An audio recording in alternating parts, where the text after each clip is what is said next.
జైమా శ్రీ శారదాదేవి వచనామృతంలో 4వ భాగమైన అందరికీ అమ్మ. క్షీరోద్బాలారాయ్ ఉద్బోధన్. నేను గ్రామీణురాల్ని. మొదటిసారిగా కలకత్తాకు వచ్చి మాతృదేవి దర్శనార్థం వెళ్ళినప్పుడు నా ఆరోగ్యం బాగాలేదు. ఎలాగో ఉద్బోధన్ చేరుకుని మెట్లు ఎక్కి పైకి వెళ్ళాను. ఒక పొడవైన గదిలో మాతృదేవి నిలబడి ఉన్నారు. నన్ను చూడగానే చిరునవ్వుతో, ఎక్కడి నుండి వస్తున్నావమ్మా, ఎందుకోసం వచ్చావు అని అడిగారు. అప్పుడు నేను మాతృదేవి దర్శనార్థం వచ్చాను అని అన్నాను. అప్పుడు మాతృదేవి, అమ్మాయి, నేనే మాతృదేవిని. ఆ గదిలో గురుదేవులున్నారు. ఆయనకి ప్రణమిల్లి ఇక్కడికి వచ్చి కూర్చో, నేను స్నానం చేసి వస్తాను అన్నారు. స్నానం చేసి వచ్చాక మాతృదేవి నన్ను ఎన్నో విషయాలు అడిగారు. ఆమె దగ్గర మంత్రదీక్ష తీసుకోవాలనే కోర్కెను చెప్పాను. అందుకు మాతృదేవి సమ్మతించారు.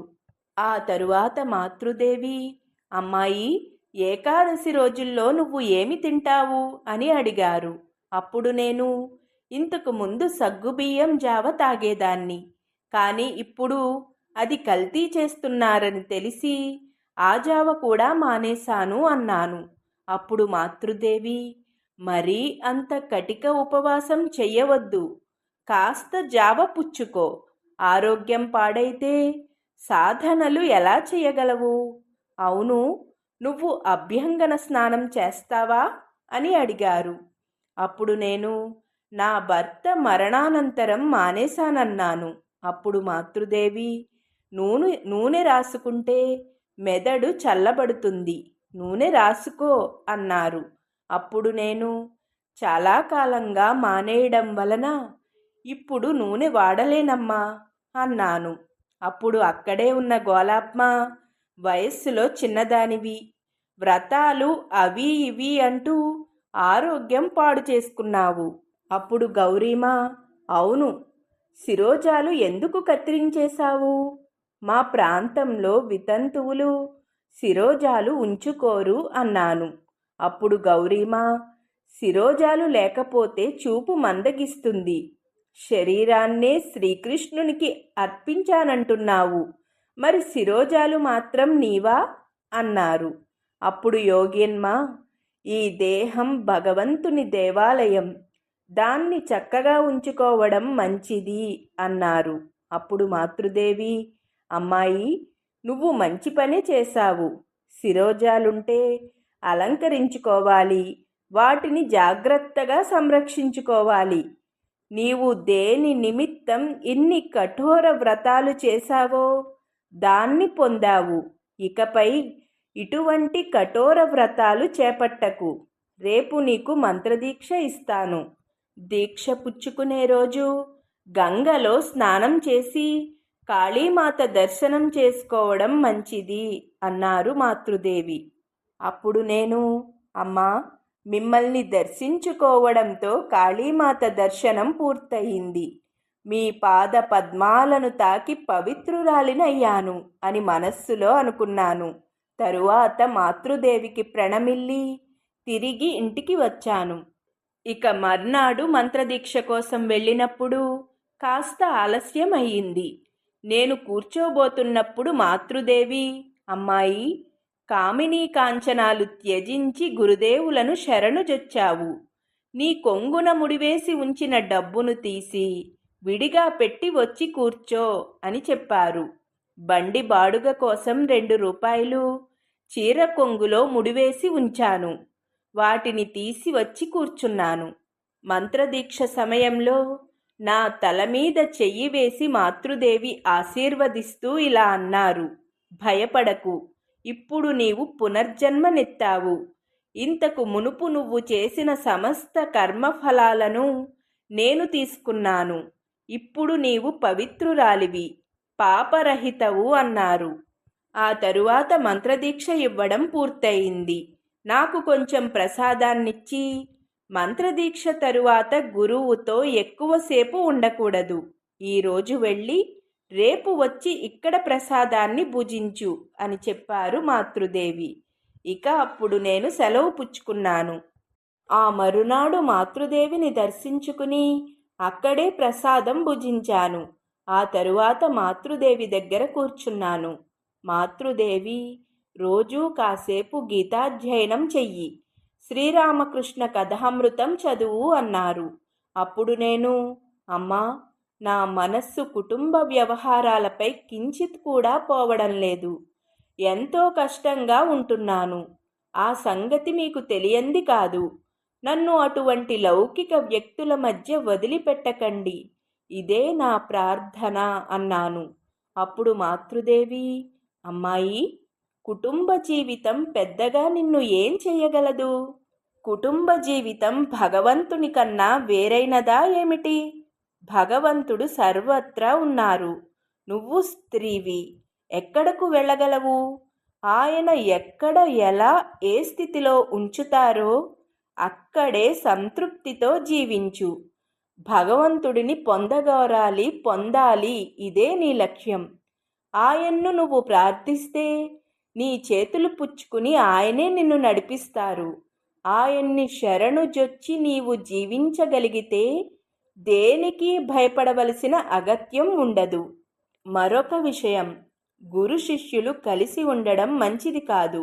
ఎందుకంటే గురువు దైనందిన జీవితాన్ని పరిశీలించే శిష్యుడు ఆయన్ను సామాన్య వ్యక్తిలానే భావిస్తాడు. ఇది శిష్యునికి మంచిది కాదు.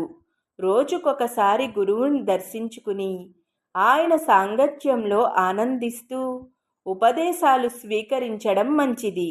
అలాగే శిష్యుడు అప్పుడప్పుడు గురువుని దర్శించుకోకపోతే ఆయన బోధించింది మర్చిపోవచ్చు. రోజు ఇక్కడికి వస్తూ ఉండు అన్నారు. మాతృదేవి చేసిన ఈ ఉపదేశం నా శేష జీవితానికి స్పష్టమైన జీవన విధానాన్ని నిర్దేశించి చూపించింది. నేను కుటుంబ జీవనాన్నే గడపాలి, సన్యాస జీవితం నాకు నిర్దేశింపబడలేదని గ్రహించినప్పుడు నేను ఎంతగానో విలపించాను. అప్పుడు మాతృదేవి, అమ్మాయి, నేను కూడా జీవిత పర్యంతం కుటుంబ జీవనమే గడుపుతున్నాను. నీవు వయస్సులో చిన్నదానివి.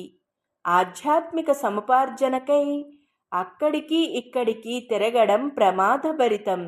గురుదేవులున్నారు, దేనికి కలత చెందకు అని మాతృదేవి నన్ను ఎంతో అనునయించారు. నా భర్త మరణానికి 1 ఏడాది క్రితం ఒకరోజు నేను బొప్పాయి కోస్తున్నప్పుడు దాని పాలు నా చేతి మీద పడి నసపెట్టసాగింది. కాసేపటికల్లా వాచిపోవడమే కాక చేతివేలి చర్మం చిట్లసాగింది. అది అలాగే పుండుగా మారి ఎన్ని చికిత్సలు చేసినా నయం కాలేదు. ఒకరోజు మాతృదేవి, ఏమమ్మా, ఎన్ని రోజుల నుండి నీవు ఇక్కడికి వస్తున్నావు కదా, నీ చేతి వ్రేలికి ఇటువంటి వ్యాధ? నీ తల్లిగా ఉంటూ కూడా నేను ఈ విషయం గమనించలేకపోయానే అన్నారు. అప్పుడు మాతృదేవి నన్ను పూజామందిరానికి తీసుకువెళ్ళి అక్కడ ఉన్న కమండలాన్ని చూపిస్తూ, ఇదిగో ఈ కమండలంలో నీ చేతిని ముంచి తీయి అని చెప్పారు. నేను అలాగే చేశాను. అంతా నయమైపోతుంది అన్నారు మాతృదేవి. ఆ తరువాత, అవును, నువ్వు బొప్పాయి తరిగిన రోజున చేతిగోళ్లు తీసుకున్నావా అని అడిగారు. నాకు జ్ఞాపకం లేదమ్మా అన్నాను. అప్పుడు మాతృదేవి, అలాగే జరిగి ఉంటుంది అన్నారు. ఆ తరువాత ఇతర భక్తురాండ్రతో ఇలా అన్నారు, ఎవరైనా సరే మీ భర్తలో పిల్లలో ఎవరైనా క్షవరం చేసుకునే కత్తితో గోళ్లు కత్తిరించుకోకండి, తద్వారా రోగాలు వచ్చే అవకాశాలున్నాయి. ఈమె చేతికి ఇలాంటి రోగమే సోకింది, గురుదేవుల కృపతో నయమైపోతుంది అన్నారు. మాతృదేవి చెప్పినట్లుగానే చర్మం చిటిలినప్పుడు గురుదేవుల చరణామృతాన్ని లేపనంగా పుయ్యగానే ఆ గాయం తగ్గిపోయేది. చివరకు నాకు గాయం పూర్తిగా నయమైపోయింది. ఆ తరువాత నేను మాతృదేవితో, అమ్మా, వ్యాధి నివారణార్థం నేను మిమ్మల్ని ఆశ్రయించలేదు. ఈ వ్యాధిని నయం చేసినంత సులభంగా నన్ను విడిచిపెట్టలేరు అన్నాను. నా మాటలు విని మాతృదేవి నవ్వుతూ, నీ శరీరం కూడా నాదే కదా, నీకు అనారోగ్యంగా ఉంటే నేను బాధపడాలి కదా అన్నారు. ఒకసారి నేను మాతృదేవిని ఇలా అడిగాను, అమ్మా, నేను సాధనలు చేస్తున్నాను, కానీ ఆధ్యాత్మికంగా పురోగమిస్తున్నానో లేదో తెలియడం లేదు అన్నాను. అప్పుడు మాతృదేవి, నేను నీ గురువును, నువ్వు పురోగమిస్తున్నావో లేదో నాకు తెలుసు, అది నీకెలా అర్థమవుతుంది? సమస్తము పొందుతావు. సాధన సమయంలో ఎదురయ్యే అనేక ఆటంకాలు ఆంతరికమైనవే, బాహ్యమైనవి తక్కువ. కానీ ఎలాంటి ఆటంకాలు ఎదురైనా జపం చేస్తూ ధ్యానం, ధారణలు అభ్యాసం చేసే కొద్దీ అవి క్రమంగా తొలగిపోతాయి. నీ కర్తవ్యాన్ని పాటించు. నీ మనస్సులో మాలిన్యాలు అలాగే ఉన్నాయా, తొలగిపోయాయా అని కలత చెందకు. కొబ్బరి మట్ట సముచిత సమయంలో దానంతట అదే రాలిపోతుంది. దానిని బలవంతంగా లాగితే ఎంతో శ్రమించాల్సి వస్తుంది. అదేవిధంగా సరైన సమయంలో అన్నీ జరుగుతాయి అన్నారు మాతృదేవి. అప్పుడు నేను, అమ్మా, ఎందువల్ల జపధ్యానాలలో నేను లీనం కాలేకపోతున్నాను అని అడిగాను. అప్పుడు మాతృదేవి, సాధ్యమైనంత వరకు అనుష్ఠిస్తూనే ఉన్నావు కదా, అంతా సవ్యంగా జరుగుతూ ఉంది. అమ్మాయి, ఇంత చిన్న వయస్సులోనే వైధవ్యం ప్రాప్తించినప్పటికీ ఇక్కడకు నువ్వు రావడం గొప్ప విషయం. నువ్వు ఎక్కువ శ్రమించనక్కర్లేదు. నువ్వు భగవంతుని సన్నిధిలో 2 సార్లు ప్రణమిల్లితే చాలు, నీ విషయంలో అన్నీ వాటంతట అవే జరిగిపోతాయి అన్నారు. దైవాన్ని, పెద్దలను దర్శించుకోవడానికి ఉత్త చేతులతో వెళ్ళకూడదు అనేవారు మాతృదేవి. అందువల్ల రోజూ ఆమెను చూడడానికి వెళ్ళినప్పుడు ఏదో ఒకటి తీసుకువెళ్ళేదాన్ని. ఒకరోజు మాతృదేవి ఇలా అన్నారు, నువ్వు అంతగా ఉన్నదానివి కాదు. రోజూ ఎందుకమ్మా ఇవన్నీ తీసుకొస్తున్నావు? ఒక ఉసిరికాయ తీసుకురా, అది చాలు. మీరు తింటే నేను తిన్నట్లే అన్నారు మాతృదేవి. ఇక నా 2వ సోదరుడికి వ్యాధికి చికిత్స చేయాల్సి వచ్చింది. శస్త్రచికిత్స చేసినా బ్రతకడం కష్టం అని డాక్టరు చెప్పేశాడు. అతనిని ఒకరోజు మాతృదేవి దగ్గరికి తీసుకువచ్చాను.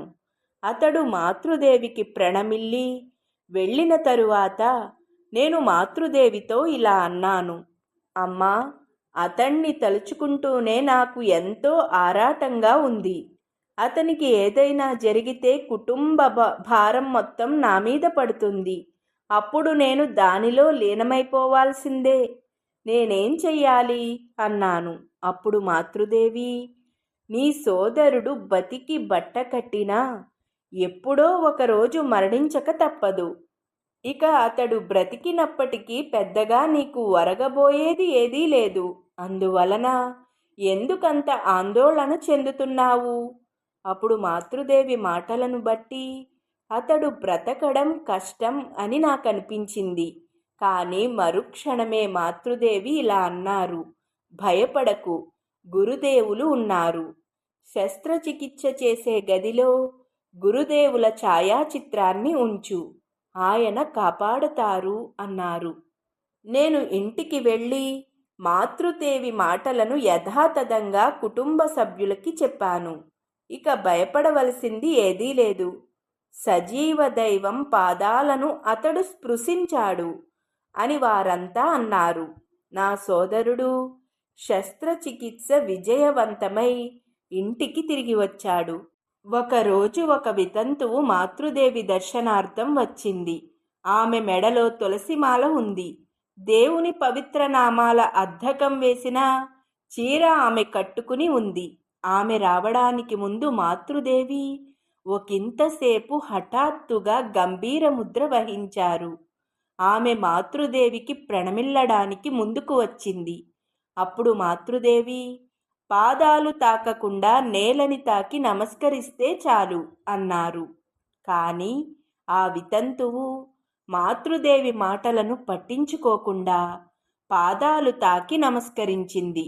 అప్పుడు ఆమె నాతో శ్రీరామకృష్ణుల ఛాయాచిత్రాన్ని చూసి ఆశ్చర్యపోతూ, చూసావా ఎంత అందంగా ఉందో అన్నది. అప్పుడు వెంటనే ఆమెతో మాతృదేవి, నువ్వు చూసిన ఛాయాచిత్రాన్ని ఆమె రోజూ పూజిస్తోంది అని చెప్పారు. అప్పుడు వితంతువు నన్ను చూపిస్తూ, ఈమె మీ కూతురా అని అడిగింది. మాతృదేవి, అవును నా కుమార్తె అన్నారు. వితంతువు, మీకు ఎందరు పిల్లలు అని అడిగింది. అప్పుడు మాతృదేవి, లోకంలోని వారంతా నా పిల్లలే అన్నారు. ఆ వితంతువు, మీరు కన్న పిల్లలెందరు అని అడిగింది. అప్పుడు మాతృదేవి, నా భర్త సర్వసంగ పరిత్యాగి అని అన్నారు. దాని భావం ఆ వితంతువుకి అర్థం కాలేదు. అందువల్ల ఏవేవో ప్రశ్నలు అడుగుతూనే ఉంది. అప్పుడు మాతృదేవి, ఇవన్నీ ఈమెకు వివరంగా చెప్పు, ఇక నా వల్ల కాదు అని నాతో చెప్పారు. అప్పుడు నేను ఆ వితంతువుతో, మాతృదేవిని గురించి మీకు ఏమీ తెలిసినట్లు లేదు. ఇక్కడకు వచ్చేవారు కేవలం దర్శనానికి, ప్రణమిల్లడానికి మాత్రమే రావడం లేదు. మాతృదేవి గురించి అనేక పుస్తకాలు వెలువడినాయి, వాటిని చదవండి. మీరు చెప్పదలుచుకున్నది నాతో చెప్పండి, మాతృదేవిని ఇబ్బంది పెట్టకండి అని ఆ వితంతువుతో చెప్పాను. కానీ ఆమె నా మాటలేమీ పట్టించుకోకుండా మాతృదేవితో, నా కుమార్తె మీ వద్దకు వస్తూ ఉండేది, ఒకరోజు పెద్ద ముల్లంగులు కూడా తెచ్చింది అని చెప్పింది. అందుకు మాతృదేవి, ఎందరో ఎన్నెన్నో తెచ్చి ఇస్తూ ఉంటారు, అవన్నీ నేను గుర్తు పెట్టుకుని ఉండగలనా? నీ కుమార్తె ఎవరో నాకు తెలియదు అన్నారు మాతృదేవి. ఇక ఆ వితంతువు వెళ్ళిపోయిన తరువాత మాతృదేవి నన్ను, అమ్మాయి కాసిన్ని మంచినీళ్లు తెచ్చి నా పాదాలు కడుగు, విసనకర్రతో కాస్త విసురు అని నాతో చెప్పారు. అప్పుడు నేను అలాగే చేశాను. ఇక ఒకరోజు నాకు తెలిసిన ఒక స్త్రీ మాతృదేవిని దర్శించాలనుకుంది. తన భర్త తిరిగి వచ్చేలోగా మాతృదేవిని చూసి వద్దామని పట్టుబట్టింది. మాతృదేవి విశ్రాంతి తీసుకునే సమయమని నేనెంతగా చెప్పినా వినలేదు. దానితో ఇక తప్పక వెళ్ళాను. అప్పుడు గోలాప్మ భోజనం చేస్తూ ఉన్నారు. నన్ను చూడగానే కోపంతో, మాతృదేవి ఈ సమయంలో విశ్రాంతి తీసుకుంటారని నీకు తెలియదా అన్నారు.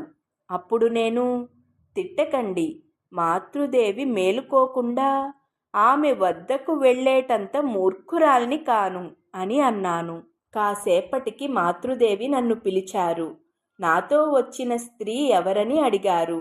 ఆ తరువాత, ఈ సమయంలో వచ్చినందుకు గోలాబ్ కోప్పడిందా? ఇది గురుదేవుల సామ్రాజ్యం. ఇక్కడ ఎలాంటి నియమ నిబంధనలు వర్తించవు. ఇక్కడి తలుపులు అందరి కోసం సదా తెరవబడే ఉంటాయి. ఎవరికి ఎప్పుడు తీరిక లభిస్తుందో అప్పుడు వారు ఇక్కడికి రావచ్చు అన్నారు మాతృదేవి. అప్పుడు వెళ్ళేటప్పుడు నేను గోలాప్మాతో, చూసారా ఎంత వ్యాకులతతో మాతృదేవిని చూడడానికి లోకులు వస్తున్నారో? మాతృదేవిని మాత్రమే కాదు, మిమ్మల్ని కూడా చూడాలనుకుంటున్నారు. కానీ మీరు మాతృదేవి ద్వారపాలిక కదా, అందువల్ల వచ్చేవారందరినీ బయటకి గెంటి వేస్తూ ఉంటారు. ఒకరిద్దరి మాత్రమేనా? అందరికీ ఆమె మాతృదేవే సుమా అని అన్నాను. అందుకు గోలాప్మ నవ్వుతూ, పర్వాలేదే, నువ్వే గెలిచావు అన్నారు. గోలాప్మ, గౌరీమ, లక్ష్మి వంటి వారు మా పట్ల కనబరిచే అనురాగం వర్ణనాతీతం. ప్రమదాదేవి అనే కల్కత్తా నివాసి అయిన వైద్యురాలు నాకు బంధువు. ఆమె బ్రహ్మ సమాజస్థురాలు. ఆమె మాతృదేవిని దర్శించాలనుకుంది. నేను ఆమెను మాతృదేవి వద్దకు తీసుకువెళ్ళాను. మేము అక్కడికి వెళ్ళిన కొంతసేపటికి అక్కడే ఉన్న సరళతో, అనారోగ్యంగా ఉన్న ఆ పిల్లవాణ్ణి ఈమెకు చూపించు అన్నారు మాతృదేవి. నేను, డాక్టరు విస్మయం చెందాం. ప్రమద డాక్టర్ల దుస్తులేమీ ధరించలేదు. వైద్య పరికరాలేమీ తీసుకురాలేదు. నేను డాక్టర్నని మాతృదేవి ఎలా కనుగొన్నారు అని ఆమె ఎంతో ఆశ్చర్యపోయింది. కాసేపయ్యాక మాతృదేవి అందరికీ ప్రసాదాన్ని పంచిపెట్టారు. కానీ డాక్టర్కి మాత్రం పెట్టలేదు. అప్పుడు నాతో డాక్టరు, అందరికీ ప్రసాదమిచ్చిన మాతృదేవి నాకు మాత్రం ఎందుకు ఇవ్వలేదు అని అడిగింది. అప్పుడు నేను ఏమి చెప్పాలో తెలియక, మాతృదేవి నాకిచ్చిన ప్రసాదాన్ని ఆమెకు ఇచ్చే సాహసం చేయలేకపోయాను. అందువల్ల ఆమెతో నువ్వే మాతృదేవిని అడుగు అని మాత్రం చెప్పాను. అప్పుడు డాక్టర్ మాతృదేవి దగ్గరికి వెళ్ళి, అమ్మా, అందరికీ ప్రసాదం పంచిపెట్టారు, నాకు మాత్రం ఎందుకు ఇవ్వలేదు అని అడిగింది. అందుకు మాతృదేవి, అమ్మాయి, నువ్వు బ్రహ్మ సమాజస్థురాలవు. నువ్వు అడగకుండా నేను ప్రసాదం ఎలా ఇవ్వగలను అన్నారు. ఎందుకంటే బ్రహ్మ సమాజస్థులు సాకార ఆరాధనని అంగీకరించరు, ప్రసాదం లాంటి వాటిని విశ్వసించరు. ఇక మాతృదేవి డాక్టర్కి ప్రసాదం ఇవ్వకపోయినా ఆమె కోసం ఒక రసగుల్లా ప్రత్యేకంగా తీసి ఉంచి డాక్టరు అడిగిన వెంటనే రసగుల్లా తీసి ఇచ్చారు. ఇక మా అత్త, తక్కిన బంధువులు ఊరికి వెళ్తున్నప్పుడు నేను వారితో వెళ్ళలేదు. ఊరికి వెళ్ళగానే మావయ్య నాకు ఉత్తరం రాశారు. నువ్వు మాతో రాకపోవడం మాకు ఎంతో బాధ కలిగించింది. కానీ సాక్షాత్తు దేవి పాద పద్మాలకు నిన్ను నువ్వు అర్పించుకుని జీవిస్తున్నావనే భావన నాకెంతో ఆనందాన్ని కలిగిస్తుంది. ఎప్పుడైనా నువ్వు ఇక్కడికి రావాలనుకుంటే ఆవేదనలకు ఆలవాలమైన మనస్సును మాతృదేవి పాదపద్మాల దగ్గర అర్పించి వేసిరా. అప్పుడు మాత్రమే నీకు ఎలాంటి బాధ కలుగదు అని వ్రాసారు. ఆ ఉత్తరాన్ని మాతృదేవికి చదివి వినిపించాను. అది విని మాతృదేవి ఇలా అన్నారు, ఏమిటి, మనస్సు కేవలం ఆవేదనలకు మూలస్థానం మాత్రమేనా? భగవదానుభూతి కోసం ప్రయత్నిస్తున్నావు కదా, ఆ ప్రయత్నంలో ఆ మనసే కదా వెంట తీసుకువెళ్ళాలి. భగవదనుభూతి పొందినప్పుడు మనస్సు అనేది ఏదీ ఉండదు. ప్రస్తుతం మనస్సు సహాయంతో ఎంతో అవసరం. మనిషికి సన్మార్గం చూపించేది పవిత్రమైన మనస్సే కదా. దుష్ట మనస్సు దిశను మళ్లించాలి. అప్పుడు ఆ మనస్సే ఇష్టదైవాన్ని అవగతం చేసుకోవడానికి పరికరంగా మారుతుంది. పోనీలే, వీటిని గురించి మీరు కలత చెందవలసిన పని లేదు. గురుదేవులున్నారు. ఆయన మీ చేతులు పుచ్చుకుని నడిపిస్తారు. ఎల్లవేళలా ఆయన మీతో ఉంటారు అని అన్నారు. మాతృదేవి ఈ వచనాలు ఎంతో శక్తివంతమైనవి. నా జీవితంలో ఎన్నోసార్లు ఈ వచనాల శక్తి నాకు అనుభవైక వేద్యమే. ఒకసారి ఒక భక్తురాలు, అమ్మా, చైతన్య మహాప్రభువు అవతార పురుషుడు కాదని అనేకులు చెబుతున్నారు, ఇది నిజమేనా? అప్పుడు మాతృదేవి, చెప్పేవాళ్ళు చెబుతారు, దానికేమిటి? దేహధారణ చేసి మనలా జీవించే ఒక వ్యక్తిని అవతార పురుషునిగా అవగతం చేసుకోవడం అంత సులభం కాదు. ఆయన్ను అందరూ అవతార పురుషునిగా గ్రహించి ఉంటే దివ్య ప్రేమను ప్రచారం చేయడానికి ఆయన దెబ్బలు తిని ఉండేవారా? ఇలా పలుకుతున్నప్పుడు మాతృదేవి కళ్ళు ఆర్ద్రమైనాయి. కొంతసేపటి తరువాత ఆమె ఇలా కొనసాగించారు, అవతార పురుషులను అందరూ గుర్తించగలరా? ఏదో ఒకరిద్దరికి మాత్రమే అది సాధ్యం. మానవాళి మేలు కోసం వారు ఎంత పాటుపడతారు, ఎన్ని కష్టాలు అనుభవిస్తారు. గురుదేవుల నోట రక్తం స్రవిస్తున్నప్పటికీ ఆయన భక్తులతో మాట్లాడడం మానలేదు. వారికి ఎలా మేలు కలుగుతుందా అని సదా ఆయన చింతన చేసేవారు. అవన్నీ అలా ఉంచు. అవతార పురుషుల గురించి మీరెందుకు కలత చెందాలి? ఒక వ్యక్తికి సంబంధించినంత వరకు అతడి సొంత గురువు అవతార పురుషుని కంటే అధికుడు. ఈ విషయం జ్ఞాపకం ఉంచుకో అన్నారు మాతృదేవి. ఒకరోజు రాధు స్నానం చేసి తల దువ్వుకుంటూ వాటిని ఉంగరాలు ఉంగరాలుగా చేస్తున్నది. అది చూసిన మాతృదేవి, నువ్వేం చేస్తున్నావు? ఈ అలంకారాలతో అందం వచ్చేస్తుందనుకుంటున్నావా? అలా చేయడం తప్పు. నేను శిరోజాలను ముడి కూడా వేసుకుని ఎరగను. ఎప్పుడైనా గౌరీ వస్తే తలదువ్వి జడవేస్తుంది. జడను కూడా ఎక్కువసేపు ఉంచుకోలేను. విప్పేసి శిరోజాలను విరబోసుకుంటాను. మీరేమో అందుకు భిన్నంగా ప్రవర్తిస్తున్నారు.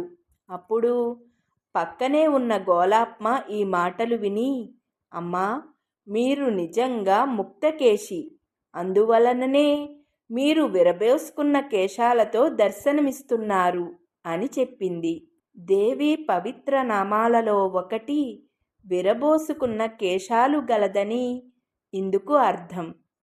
ప్రేమానంద స్వామి పరమపదించి కొన్ని రోజులయ్యింది. బేలూర్ మఠంలో దుర్గా పూజ చేయలేదు. కానీ కాశీలో పూజ జరుగుతుంది. నేను వెళ్ళగానే మాతృదేవి ఇలా అన్నారు, అమ్మాయి, ఈ రాత్రే నువ్వు కాశీకి వెళ్ళు. ఇక్కడి నుండి కొందరు సన్యాసులు బ్రహ్మచారులు వెళ్తున్నారు. నీ ఆరోగ్యం బాగా దెబ్బతింది.